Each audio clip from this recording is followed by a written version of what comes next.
ભુજના પ્રવેશદ્વાર એવા ટેન્કરવાલા સર્કલની વધુ પડતી પહોળાઈ અને ઊંચાઈના કારણે વારંવાર અકસ્માતના બનાવો બને છે. રોજિંદો ટ્રાફિક જામ થાય છે. અહીં મોટા ભાગની ટ્રાવેલ્સોની ઓફિસો આવેલી છે.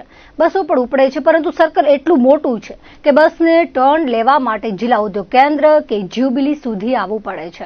ત્યારે લાંબા સમયની લોકોની માંગણી અને અવારનવાર સ્વાગતમાં રજૂ થયેલા પ્રશ્નના અનુસંધાને નગરપાલિકા દ્વારા એન્કરવાલા સર્કલના નવીનીકરણની કામગીરી શરૂ કરવામાં આવી છે. નગરપાલિકાની સામાન્ય સભામાં મંજૂરી મેળવ્યા બાદ 35 લાખના ખર્ચે સર્કલ નવીનીકરણ શરૂ કરવામાં આવ્યું છે. હાલમાં સર્કલ તોડવામાં આવી રહ્યું છે, જેથી એન્કરવાલા સર્કલ ભૂતકાળ બનશે. હાલમાં સર્કલ 17 મીટરની પહોળાઈ ધરાવે છે, જેનું નાનું કરી 10 મીટરનું સર્કલ બનાવવામાં આવશે, જેથી રસ્તો ખુલ્લો થતા ટ્રાફિક જામની સમસ્યા હળવી થવા સાથે મોટા વાહનોમાં અકસ્માતની જે ફરિયાદો છે તેમાં પણ ઘટાડો થશે. આ બાબતે નગરપાલિકાના કારોબારી ચેરમેન મહિતદીપસિંહ જાડેજાનો સંપર્ક કરતા તેઓએ જણાવ્યું હતું કે ભુજ શહેરની સ્થાપના કરનાર કચ્છના પ્રથમ રાવ શ્રી ખેંગારજી પહેલાની ક્યાંય પ્રતિમા નથી, જેથી ભુજના પ્રવેશદ્વાર અને શહેરી ઓળખ સમા ભુજીયો ડુંગર સ્મૃતિવનની નજીક એવા આ સર્કલે ભુજની સ્થાપના કરનાર રાવ શ્રી ખેંગારજી પહેલાની પ્રતિમાની સ્થાપના કરવામાં આવશે.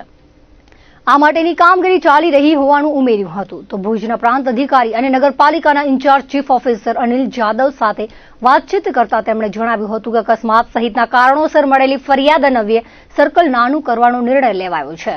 3 મહિનામાં કામગીરી પૂર્ણ થશે તેમ જણાવ્યું હતું. અત્રે ઉલ્લેખનીય છે કે ઇતિહાસ પ્રમાણે 1510માં રાવ હમીર દ્વારા ભુજ શહેર પર કબજો કરવામાં આવ્યો હતો. 1539માં રાવ શ્રી ખેંગારજી પહેલા દ્વારા ભુજ શહેરની સ્થાપના કરી કચ્છની રાજધાની બનાવાઈ હતી. ભુજની સ્થાપના કરનારા રાવ શ્રી ખેંગારજી પહેલાનો શાસનકાળ 1510 થી 1586 સુધીનો રહ્યો હતો. ભુજની સ્થાપના કરી કચ્છ રાજનું એક ચક્રીય શાસન શરૂ કર્યું હતું. મહત્વનું એ છે કે ખેંગાર બાગમાં રાવ ખેંગારજી ત્રીજા અને ઈદગાહ નજીક મદનસિંહ બાવાની પ્રતિમા છે. ભુજની સ્થાપના કરનારા પ્રથમ રાજવીનું તૈલચિત્ર છે. તેના આધારે પ્રતિમા તૈયાર કરી સ્થાપના કરવામાં આવશે, જેનાથી ભુજની ઓળખમાં વધારો થવા સાથે યુવા પેઢી ઇતિહાસથી પણ વાકેફ થશે.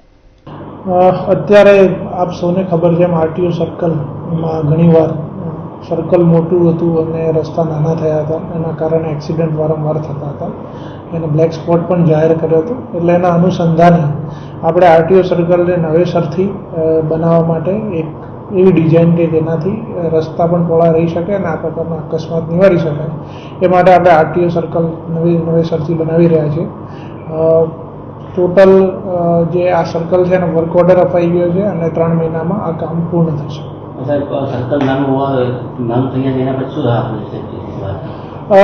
એનાથી જ કે જે અત્યાર સુધીમાં આ બ્લેક સ્પોટ બન્યું હતું, વારંવાર એક્સિડન્ટ થતા હતા અને એનું કારણ એ જ હતું કે અચાનક સર્કલ મોટું થાય અને રસ્તા નાના હોય એટલે રાત્રિના સમય દરમિયાન ખાસ કરીને અકસ્માતો થતા હતા. તો હવેથી સર્કલની જે સાઇઝ છે રસ્તાના અનુરૂપ બનશે કે જેથી આગળ જતા આ પ્રકારના અકસ્માતો નિવારી શકાશે.